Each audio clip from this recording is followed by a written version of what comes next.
for those familiar, we have 4 cups of wine. I think that's pretty well known, right, Miriam? We have 4 cups of wine, Passover Seder. Right. You don't have to be a lot of people decorate them in pre-K, right? Yes. Very common preschool art project, There we go. No one needs to be a Talmudist to know that there are 4 cups of wine, right? This is widespread knowledge across the Jewish world. What I think is less well known is the gender aspect of it, which is in early rabbinic times, women were not the requirement for 4 cups of wine was not shared with women, right? At the very least, we don't know that it was shared with women. There's no overt mandate. Some evidence for that, let's say. Right. There's no overt mandate. How about that?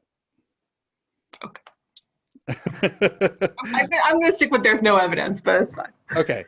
Well, we'll just roll right into it. So I think originally, just for some background context, originally in rabbinic literature, women were exempt from prescriptive time-bound commandments.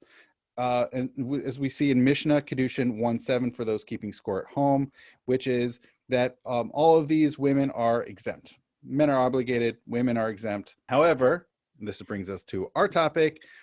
A rabbi whose name was Rabbi Yehoshua ben Levi comes along and explicitly includes women in the 4 cups. And he says women are obligated with these 4 cups of wine since they too were also involved in that miracle presumably being the departure from Egypt, the exodus of Egypt. I'm not exactly sure specifically the miracle, if he means maybe the plagues, if he means the crossing of the Red Sea, right?